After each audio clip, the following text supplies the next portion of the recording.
Welcome to the Big Fellas Podcast, where we chop it up about all things past, present, and future about the game of basketball. Where facts, stats, and context reign supreme. That is blasphemous! Sometimes it gets crazy, but we always keep it real. Get ready to learn from players, coaches, and fans from all levels of the game and see the court in a brand new way. And now, fresh off the sidelines, here's your host, John Hartofilis. What is up, guys, and welcome to the Big Fellas Podcast. I'm your host, JH, coming to you from New York City, the mecca of basketball. Today, I'm joined by our very special guests, coming in from Brooklyn, Greg, the Truth Serum, Young Mitro, and Gemstar Unbiased. We've got a good one in store for you today, fellas. Episode 3, Chauncey Billups, the Statless winner. Mitro, Gem, what's going on, fellas? Woo!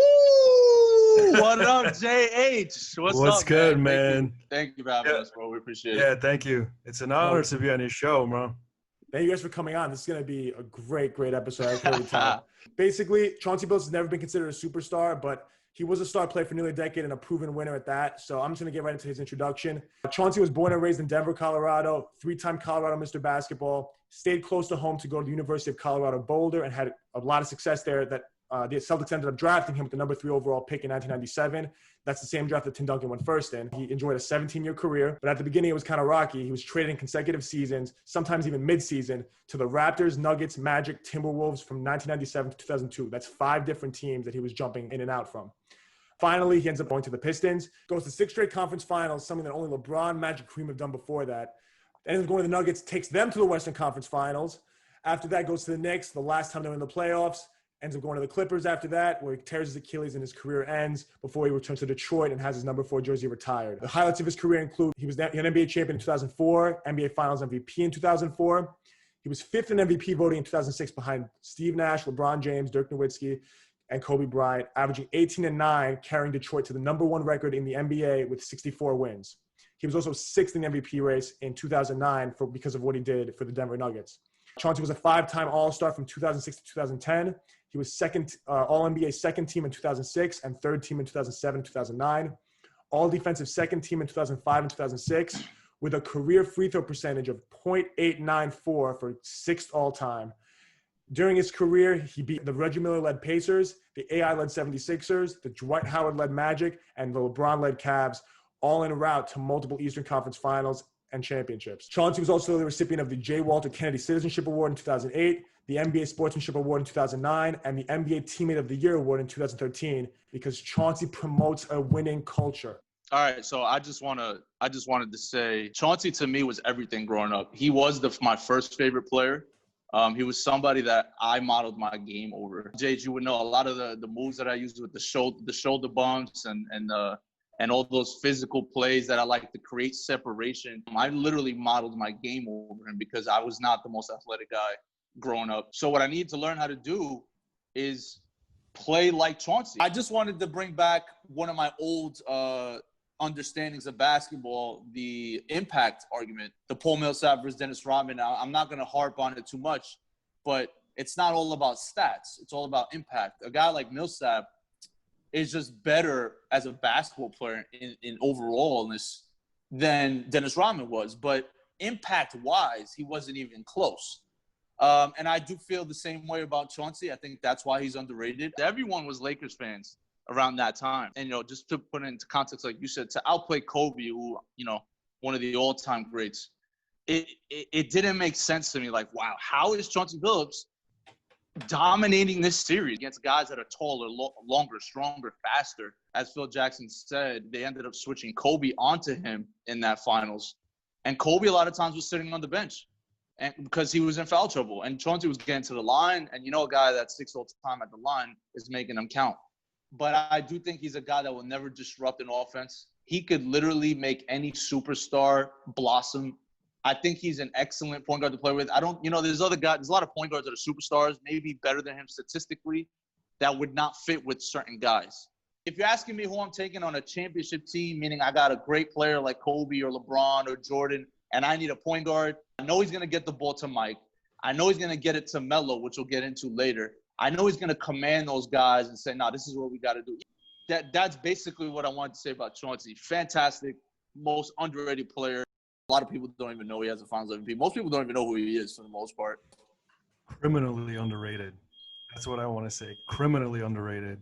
His story, too, the beginning of his career, I just want to say it's really hard and really rare for a player to move around that much in your first few years and then become Chauncey Billups, which was the Finals MVP, which was All-Star. He was the conductor of those Pistons teams. What Wallace was to the Pistons on defense, Billups was to them on offense. He was the leader. He was always the underdog. Look at the Pistons when they went to the finals.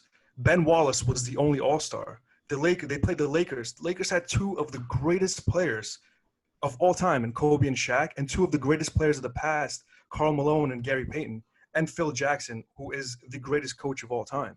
And they beat them. So, I mean, when Chauncey came to the Knicks, he was 34 years old. I was stoked because that's the type of player that you want on your team. You want a leader. You want someone to make everyone around you better.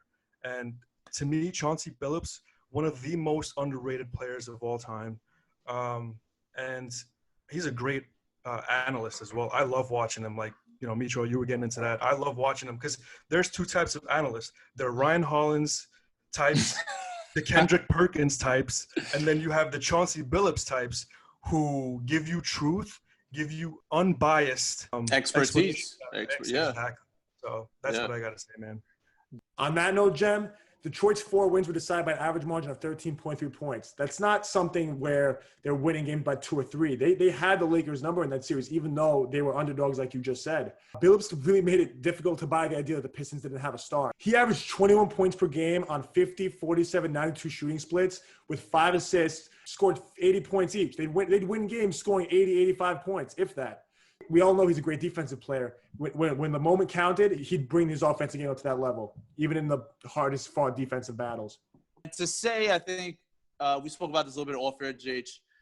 To say that those Detroit guys were a stacked squad is a little biased because those All-Stars were not All-Stars until they won the championship. They only got recognized as All-Stars because they won, not because they were great before that in the eye of the public. None of those guys individually were averaging 20 points a game at that time. So you can't give me that any of those guys were at a level that it would be too stacked, especially against the Lakers. Just not a possible thing. Also on his back-to-back, played against the Spurs, went 7, tried to get a back-to-back title, a great Spurs team, a prime Tim Duncan. The Pistons would be back-to-back champions. And we would be looking at this guy a whole lot differently if you had beat the Lakers with Shaq and Kobe and Duncan, Parker, and Ginobili back-to-back years. That would be a whole different conversation. I got to give context to how impactful this guy Chauncey was.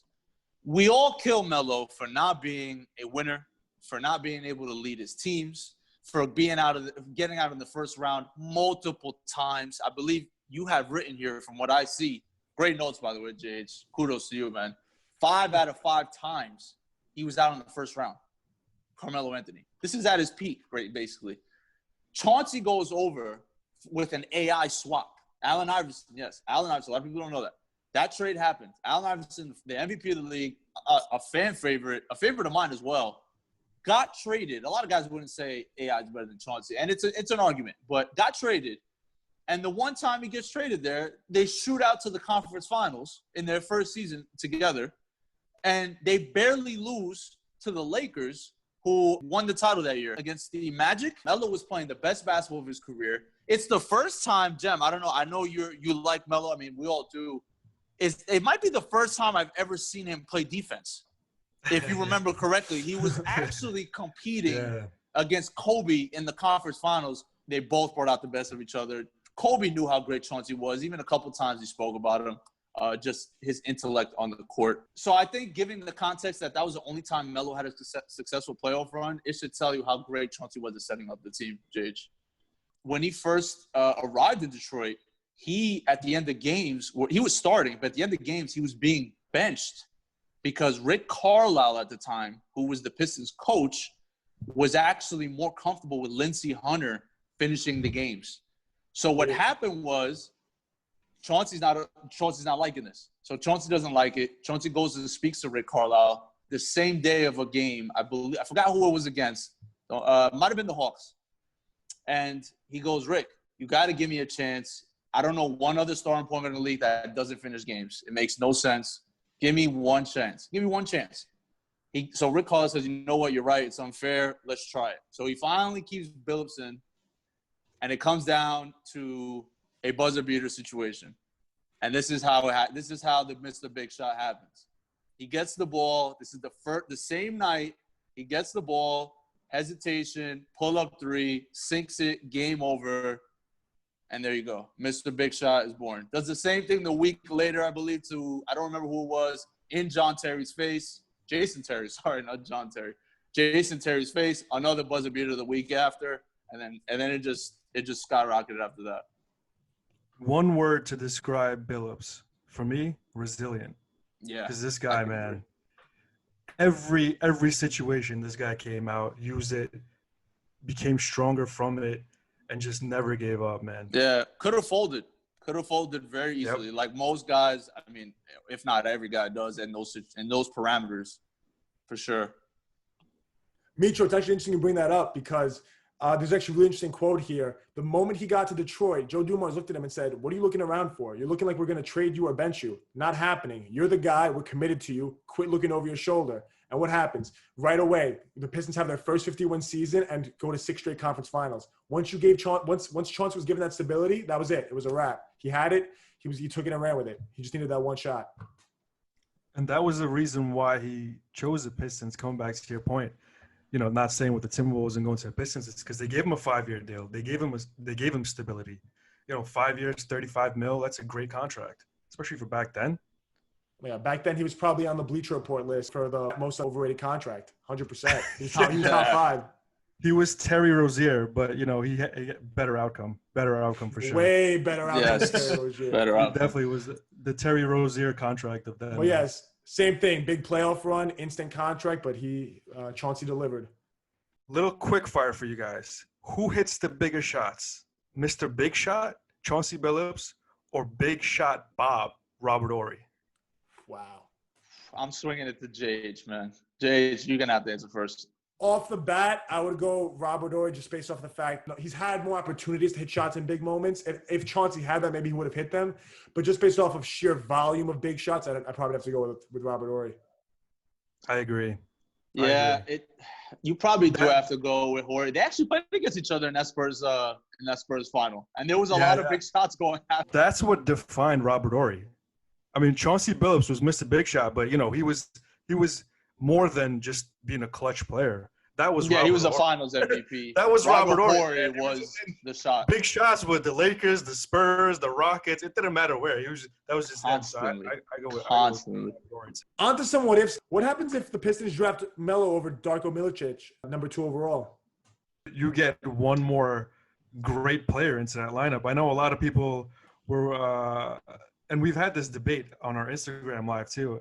A lot of people think that Melo would have thrown off their team chemistry, but you got to remember, this was Melo coming into the league. The way that Melo had to be for the Nuggets wasn't the way, or wouldn't have been the way that he would have to be for the Pistons, especially starting off, you know what I mean, when first coming into a league.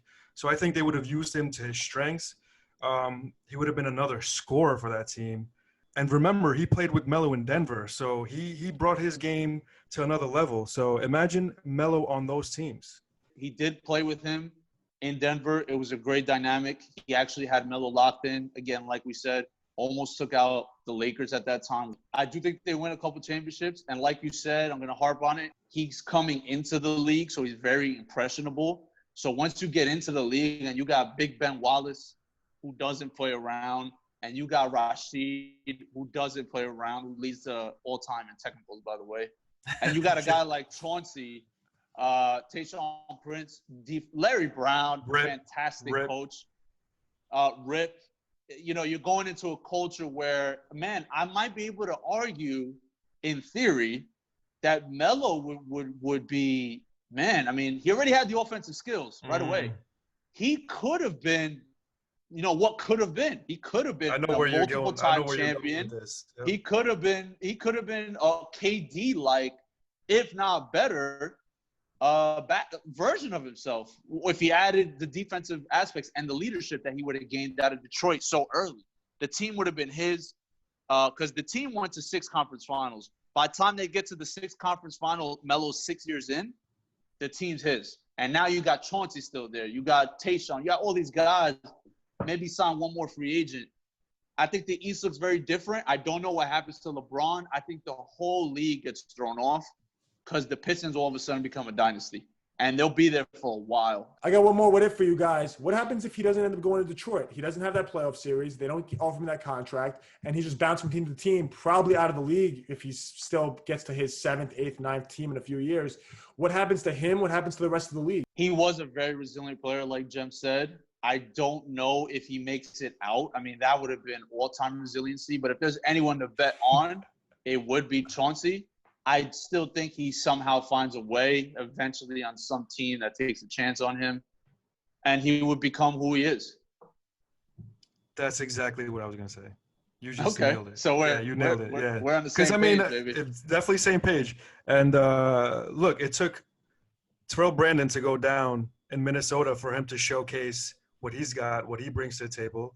Pistons saw it. If the Pistons wouldn't have seen it, somebody else would have seen it. And I think as resilient as he was, I agree 100%. He would have made it out of another team, that regardless if it was Detroit or somewhere else. I think at the end of the day, Billups would have been Billups. It might have been maybe a longer path, but at the end of the day, when you're a guy like that and you're a leader like that, and you're smart, your IQ is one of the smartest players of all time for me.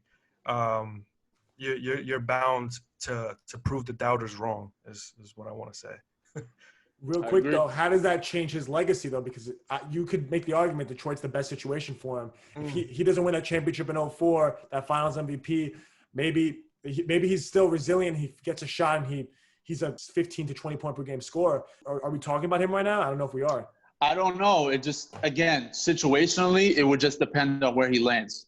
Definitely. It could have been anywhere. I don't know. There were so many teams back then. Maybe he teamed up with T-Mac at that time in 03, 04. Imagine that. T-Mac and Chauncey, There was a lot of guys that needed, secondary stars, maybe with Pierce in Boston, even though he had just left a couple years behind.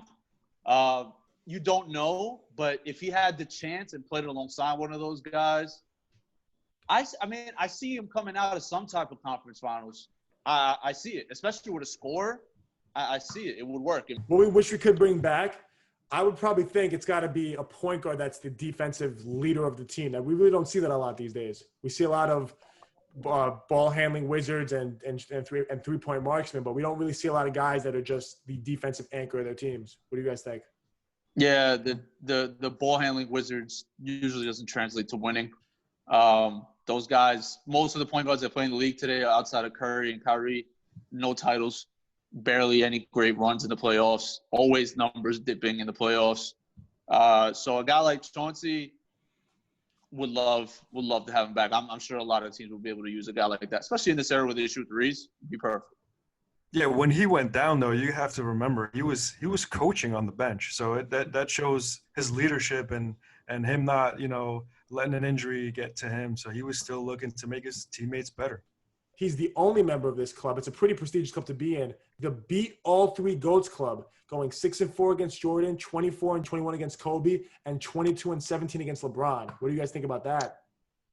I'll go first. That's a big sample size. I mean, that's not a couple games. I mean, with MJ, it's only 10 games, but 6-4, we'll take it. Anything against MJ, we'll take it. Kobe and LeBron, that's a lot of games. And against Kobe, there was revenge games included in there after that loss in the finals. You had the finals included. LeBron were most playoff games. Most of those were playoff games at 22-17. Incredibly impressive. Again, shows that this guy was a winner. Always played well against the great players. It's an impressive stat. I didn't know this stat existed. It just proves to me what I already knew. Yeah, that's a huge huge accomplishment to beat all three, to have a winning record against all three.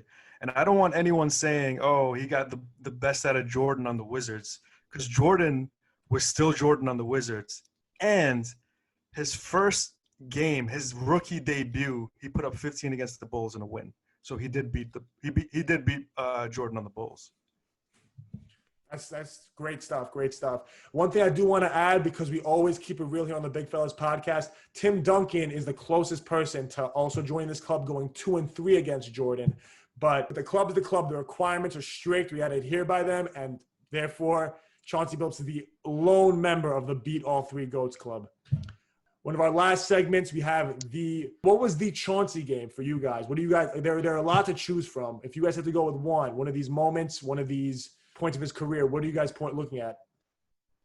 I think for me, it was the bank shot in Game 5 of the 2004 Eastern Conference. I think it made people realize that you need to guard Chauncey at all times. I think that's when the Mr. Big Shot really came about. And I know you have your quote with Lawrence Frank on saying, calling himself an idiot for not, fouling him or double teaming him. So I think for me, for legacy wise, especially with that nickname, I think that was huge for me.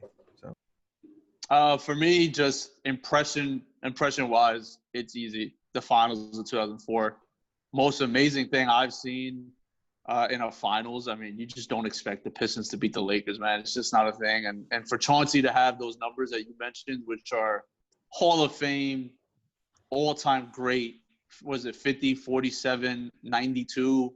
I mean, that's ridiculous against a team that, he had Kobe Bryant checking him in his prime. I mean, that's just unreal for me. So the finals was just, for me, it was just amazing. Great. Yeah, those are definitely two defining moments of his career. The only things I would add to that would be, if there's a second best series of his career, it has to be the 22 points per game he had in that series with the Timberwolves, because if it's not for that, he's probably not going to Detroit. And he did that on a team with Kevin Garnett, one of the best players of that era. So there's obviously a lot. The KG's got to get a lot of touches, and he still somehow managed to average 22 points per game when he really wasn't even a solidified starter on that team. So that's got to be big. The last question I have for you guys: did he play in the right era? Was he too early, too late, or just right? All right, Jim, I'm going to jump in. I do think he played in the right era. Now, I also want to say that he could have certainly blossomed just as much in today's era. The three-point shooting would just go. I mean, he was one of the all-time greats of pulling up on the dime on the three ball. Like, he used to do what Steph did, but a little, not, of course, Steph is Steph, but early in that time, in that era where it was so defensive and three-point shots were not heaved up, and a lot of guys he had on his team were great scorers, like Rip in the mid-range, Rashid in the mid-range, and in the post. He often gave the ball up, but man, his pull-up game on the three-point line would have been absolutely fantastic today. And again, like I said before, could have complemented any player. I could even argue, Jem, he could have even played in the 90s with his style of play.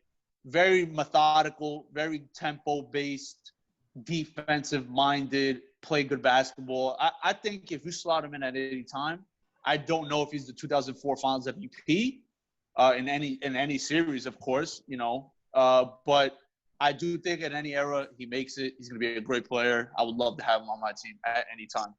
I agree. I mean, I think you gave the perfect answer. I think it was just right. But he could have definitely blossomed in this era as well. He was a career 38% three-point shooter and, the most three-point shooting era of all time. So he definitely would have blossomed in this era. He could have played I think he could have played in any era. Just the way that he was, his character, his his leadership skills, him playing hard. He could have played in any era, but I think it was just right. If I had to answer, I would say just right. Chauncey Billups is definitely, when you're a ceiling raiser like Chauncey Billups is, he just brings the potential of your team through the roof. So being a ceiling raiser like he is, I really do think you guys are right. He could play in any era, and his offensive game would definitely be so much more. His defensive fit way better into today's game, and that's great stuff to add. So as we all know, fellas, all good choppies must come to an end. That's all for today's episode. Special thanks to Mitro and Jen for coming on today. I know I loved every second of it, and I hope you fellas enjoyed it too. Until next time. For sure. Hey, Jace, thank you for having us on, man. Big things to come, man. Keep it going. Thanks for having us on. I'm excited for your podcast as well, man. Great things to come in, like Mitro said. So thank you. Appreciate it. Thanks for listening to the Big Fellas Podcast. Check us out on all major social media platforms at Big Fellas Pod to join the chop up. You can also listen to us on every podcast platform on the planet. Stay tuned for the next episode, Big Fellas.